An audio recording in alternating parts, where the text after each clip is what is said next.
Hi everyone, I hope आपकी preparation अच्छी चल रही होगी। मैं आज आपको एक टॉपिक जो था वो काफ़ी इम्पॉर्टेंट था, तो मुझे लगा कि इस पे भी वीडियो बनानी चाहिए। तो जो आज हम टॉपिक करने वाले हैं वो है कम इंटरेस्ट और एक्स इंटरेस्ट। गाइस, जो इन्वेस्टमेंट अकाउंट है उसमें से कम इंटरेस्ट और एक्स इंटरेस्ट का जो टॉपिक है वो बहुत बार एग्ज़ाम्स में पूछा जाता है। तो जो कम इंटरेस्ट और एक्स इंटरेस्ट का जो टॉपिक है हम उसको कवर करेंगे। देखो, जनरली आप ये कंटेंट आपको बिल्कुल ईजिली समझ आ जाएगा अगर आपको ये दो टर्म्स का मीनिंग जो है वो क्लियर हो जाए। देखो, कम का मतलब होता है इंक्लूडेड, ठीक है। कम का मतलब होता है इंक्लूडेड और एक्स का मतलब होता है एक्सक्लूडेड, ठीक है। तो जब कम इंटरेस्ट वर्ड आ गया, इसका मतलब क्या है कि अगर आपने किसी को कोई पैसे दिए तो उसमें आपने इंटरेस्ट भी साथ में ही दे दिया, that is come interest. X interest means जितने पैसे आपने किसी को दिए आपने वो पैसों में इंटरेस्ट एक्सक्लूड करके दिया, मतलब इंटरेस्ट उसमें इंक्लूडेड नहीं है, इंटरेस्ट अलग से होगा, वो उस अमाउंट में इंक्लूडेड नहीं होगा, ठीक है। ये पूरा बस इसी के ऊपर बेस्ड है। लेकिन आप लिखोगे क्या इसमें, तो उसके लिए मैंने आपके लिए मतलब कुछ नोट्स यहाँ पे प्रिपेयर किए हैं, तो आप इसका एक बार स्क्रीनशॉट भी ले लेना।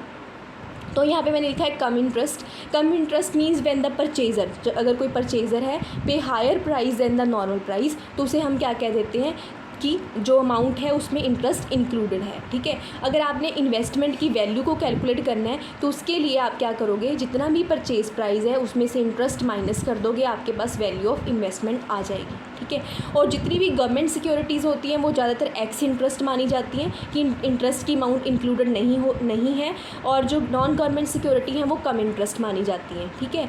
लेकिन कई बार मेंशन होता है तो हमें वैसे ही सॉल्व करना पड़ता है, अदरवाइज़ यही सिचुएशंस होती हैं, ठीक है। अब मान लो कम इंटरेस्ट है, कम इंटरेस्ट की सिचुएशन में बायर अपनी बुक्स में ये एंट्रीज लिखता है, सेलर अपनी बुक्स में ये एंट्री लिखता है, तो आपको ये सारी एंट्रीज लर्न करनी पड़ेगी, ठीक है। तो अगर आपको जर्नल, वैसे तो अकाउंटिंग के रूल्स आते हैं तो उसी अकॉर्डिंग होगा कि जैसे बायर है उसने कोई शेयर्स बाय किए तो वो क्या लिखेगा, शेयर्स अकाउंट डेबिट डिविडेंड और इंटरेस्ट टू बैंक, जब वो पेमेंट करेगा उसे रिसीव होगी, बैंक टू डिविडेंड इंटरेस्ट और एक्रूड इंटरेस्ट टू इंटरेस्ट, ये आपको 3 लर्न करनी पड़ेंगी। ऐसे ही सेलर है, सेलर क्या लिखेगा, bank account debit to share investment to dividend interest account, जब उसे रिसीव हो जाएगी अमाउंट तो बैंक टू डिविडेंड और इंटरेस्ट, ठीक है। इसके केस में 2 ही जनरल एंट्रीज हैं। तो कम इंटरेस्ट में आप इसका स्क्रीनशॉट ले लीजिए, इतना सफिशिएंट है, आप इतना लिखोगे तो भी ठीक है। लेकिन कम का मतलब आई थिंक आपको क्लियर हो गया होगा कि जब अमाउंट इंक्लूडेड होती है।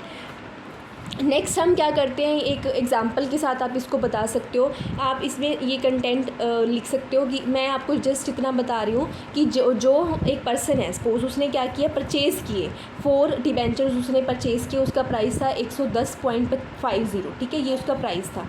इतने के अकॉर्डिंग उसने सेलर को इतने पैसे पे कर दिए, ठीक है, इतने अमाउंट के अकॉर्डिंग उसने इतने पैसे सेलर को पे कर दिए, और उसने कहा कि इसमें इंटरेस्ट की अमाउंट भी इंक्लूडेड है, और मान लो वो इंटरेस्ट की अमाउंट थी 4 रुपीज़। तो अगर हमने देखना है कि इन्वेस्टमेंट की अमाउंट कितनी है, और ये तो 4 रुपीज़ इंटरेस्ट हो गए, टोटल इतने उसने दिए, तो इन्वेस्टमेंट की अमाउंट कैसे आएगी, इसमें से हमने ये माइनस कर लेना, तो हमारे पास इन्वेस्टमेंट की अमाउंट जो है वो आ जाएगी। देखो मैंने यहाँ पर लिखा हुआ है purchase price minus interest is equals to value of investment, तो यही हमने यहाँ पर किया है, purchase price minus interest is equals to investment. यहाँ पे आप कोई भी इमेजिनरी फिगर्स ले सकते हो। और उसके बाद में आपने जो बायर है वो अपनी बुक में क्या लिखेगा, investment account interest to cash, और जो हमारा सेलर है वो अपनी बुक्स में क्या लिखेगा, cash account to investment to interest. तो वो कैसे लिखेंगे अमाउंट को, अब देखो जो टोटल अमाउंट है, जितनी अमाउंट हमने उसने पे की है वो पूरी की पूरी अमाउंट वो हम यहाँ पर लिख देंगे कैश में, टू कैश में, ठीक है, यहाँ पर पूरी की पूरी अमाउंट हम लिख देंगे। और जो ये वाली अमाउंट है इन्वेस्टमेंट, उसमें से इन्वेस्टमेंट इतनी है तो हम इतनी अमाउंट इन्वेस्टमेंट लिख देंगे, और ये वाली अमाउंट हम यहाँ पे लिख देंगे जो हमारा इंटरेस्ट है। तो इस तरीके से उसे लिखा जाता है। अब जो सेलर है उसको कितना कैश रिसीव हुआ वो टोटल अमाउंट हम यहाँ पे लिखेंगे 442, और जो इन्वेस्टमेंट की अमाउंट है वो इसमें लिखेंगे, और जो इंटरेस्ट की अमाउंट है वो इसमें लिखेंगे, ठीक है। तो आप इसका स्क्रीनशॉट ले लेना एक बार, आपको इस तरीके से आप कम इंटरेस्ट को बता सकते हो।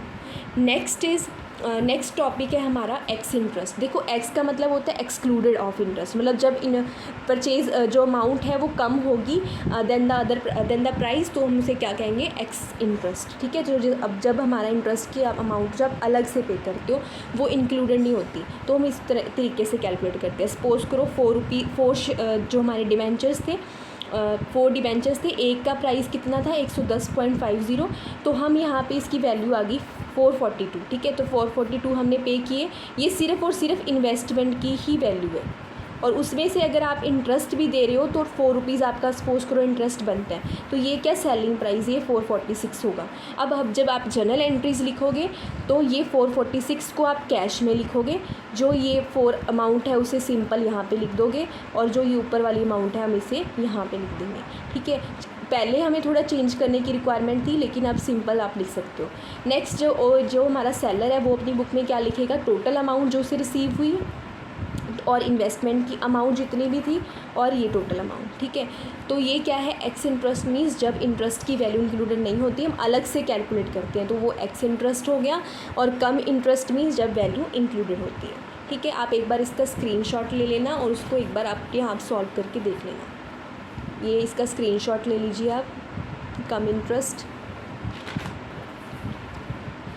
इंटरेस्ट का पूरा क्वेश्चन है ये।